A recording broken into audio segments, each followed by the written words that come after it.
So I don't know if you guys have seen this floating around. There was I think Addison in Texas. Yep.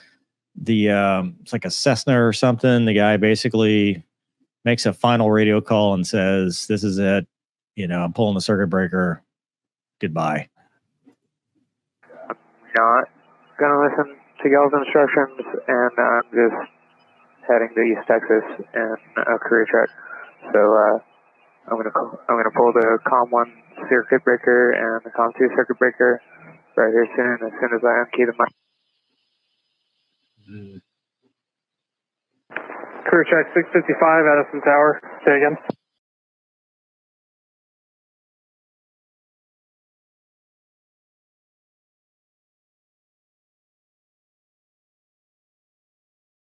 So I wanted to talk about this for the Mental Health Minute this week because number one, it affected me.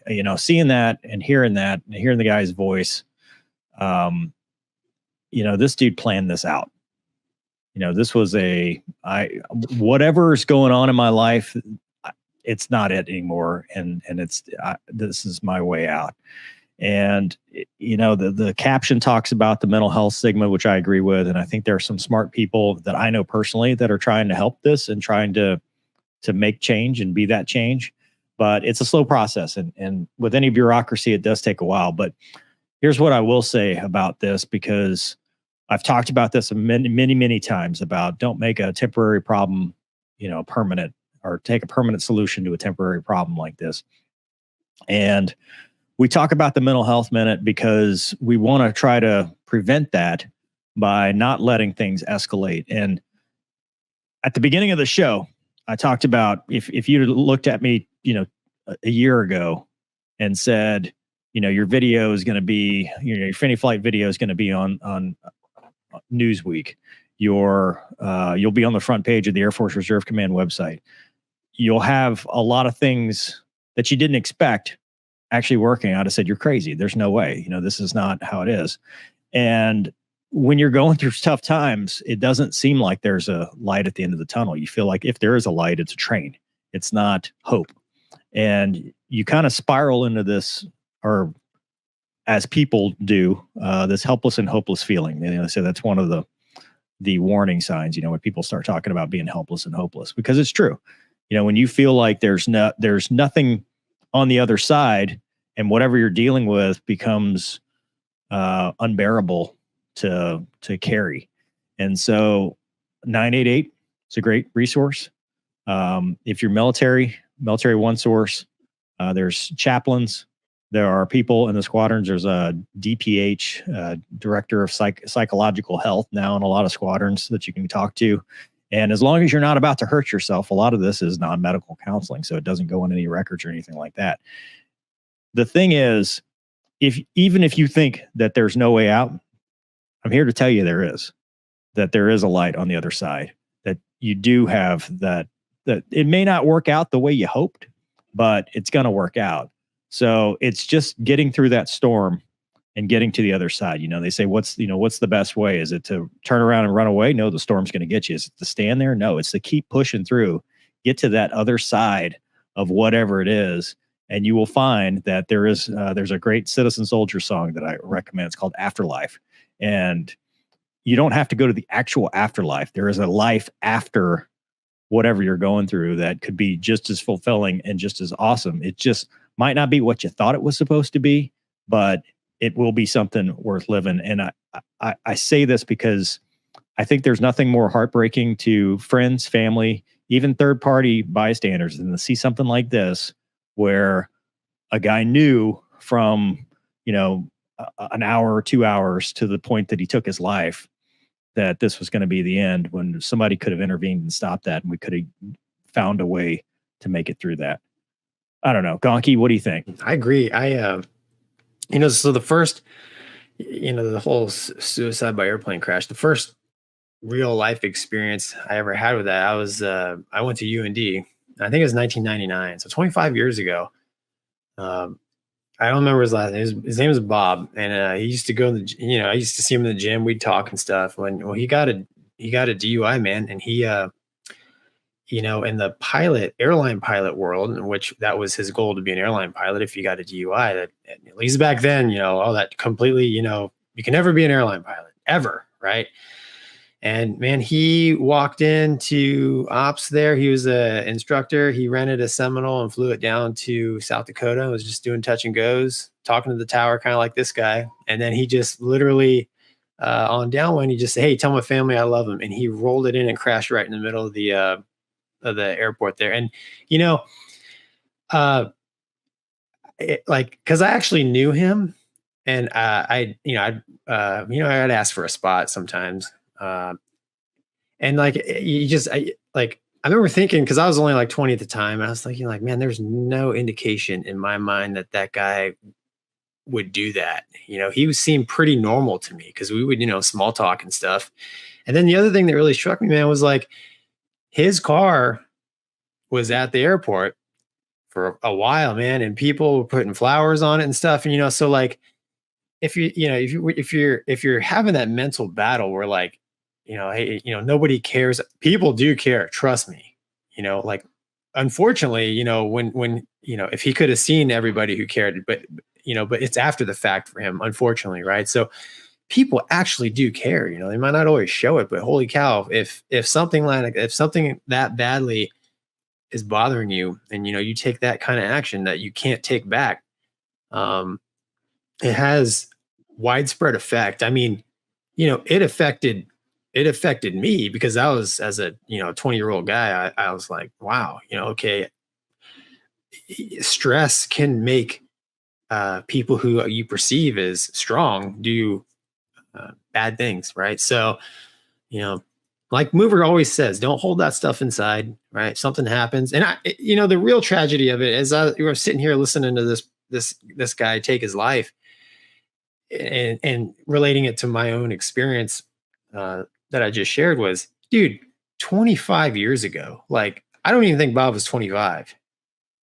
You know, like, a whole lifetime has transpired essentially. And, you know, you could reinvent yourself, like whatever that is. Right. So kind of like you're saying, man, there is a life after whatever it is that's bothering you, man. So that's all I got. Matt?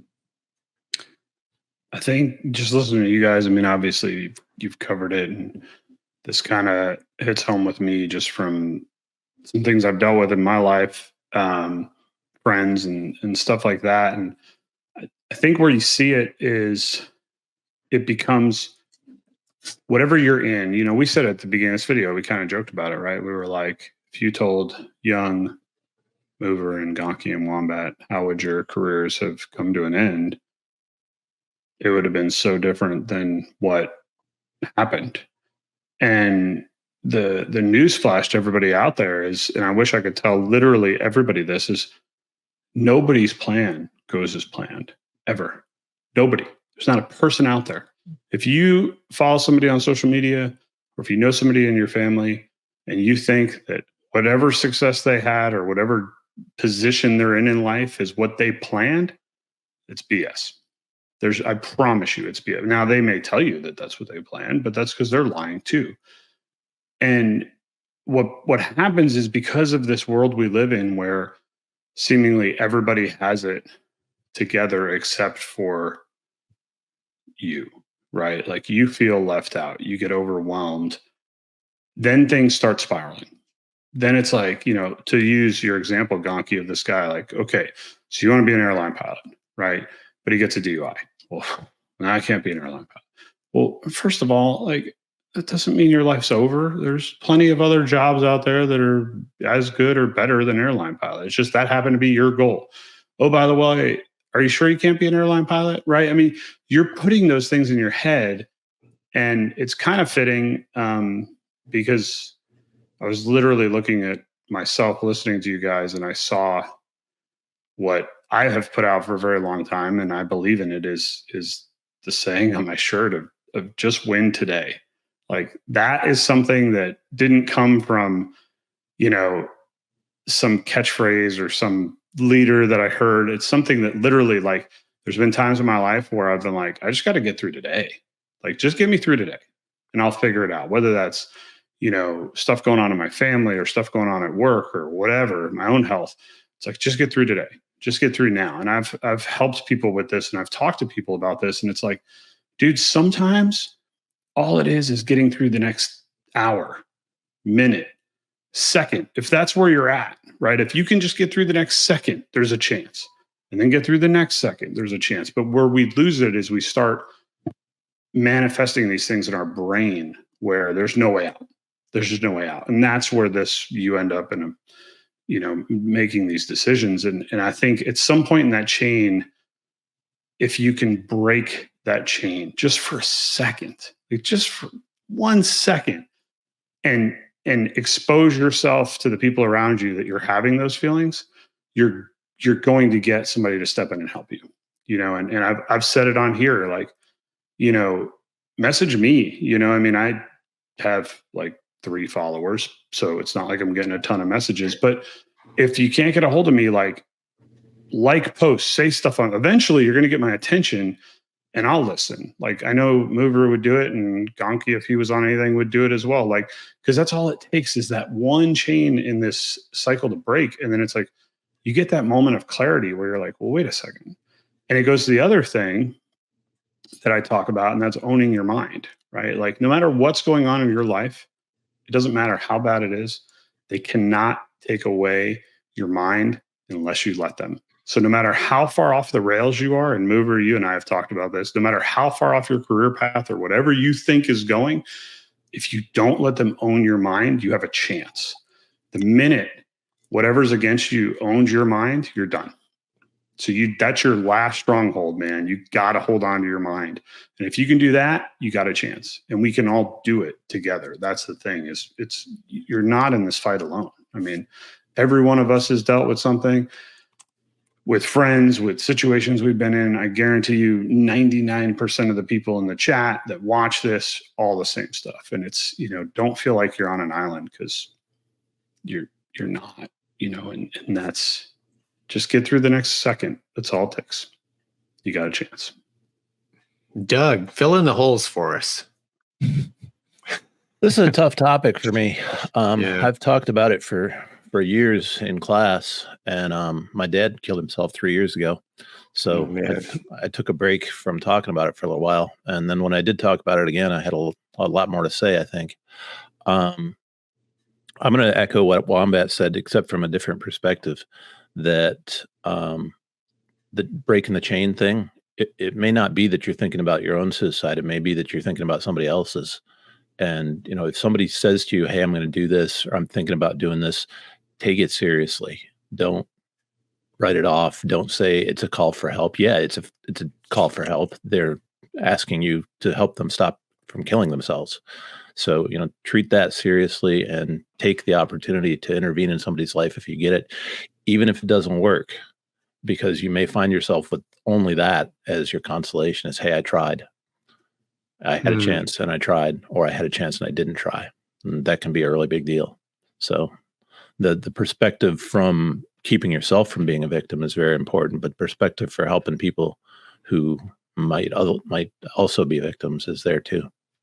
Yeah, that's huge. I mean, I went through a situation. I didn't even think about it, Doug, until you bring that up. But we're literally, a friend of mine from the military called me, and I mean, I was in the garage getting ready to work out or finish working out, hit the rowing machine for half an hour, and my phone rings, and he's in his office, gun in hand, told me he's going to do it. I can hear his wife and daughter screaming in the background. And my biggest fear was, I'm going to lose cell signal and I'm never going to get him back. And I'm like, I literally didn't move for 2 hours sitting on that rower because I was afraid I was going to drop the signal.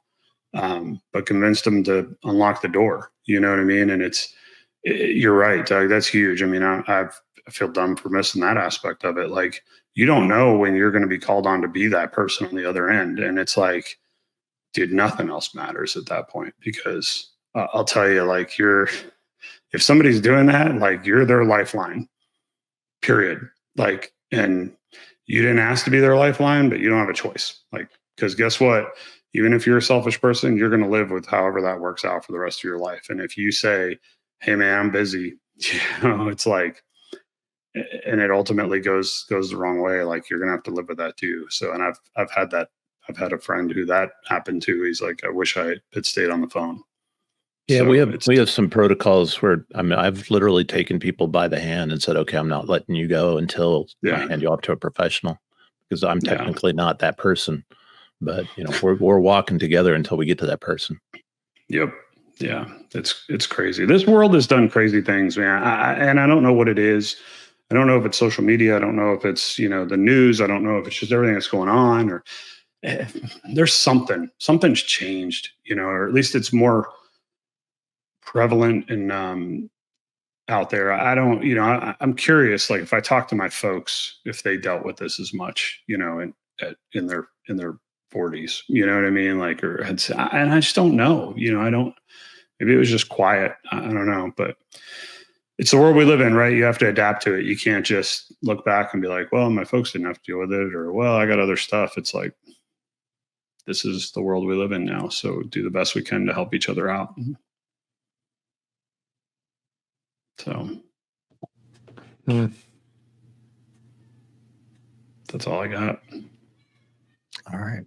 Well, we got some comments from the audience. JB Smoke says, good mental health minute. Tough times are transient. If you're willing to dig yourself out and you will need help, accept it.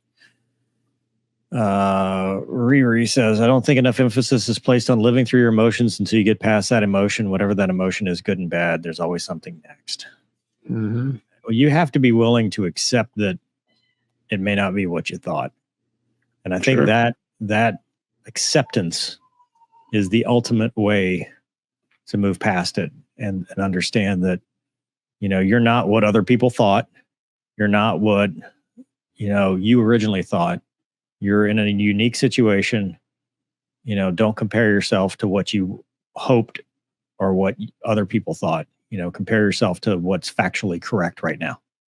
And, that's hard to do, but that's what's needed. Zena says, it's funny when you were on your last string, corny epithets. Douglas, what's this word? Epithets? Yep, that's it. Epithets.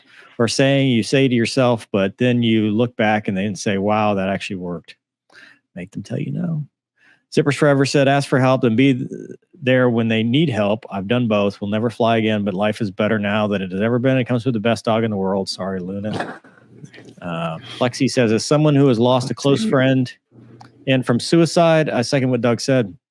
Always takes it seriously if someone's going through something and it makes any kind of comment about ending it. Obviously, I spent a lot of time dealing with this stuff. I have been in situations where somebody was threatening to take their life. I've been in situations where they just took their life. I've been in situations where they took their life and somebody else's life. I have seen the fallout and I have seen the results.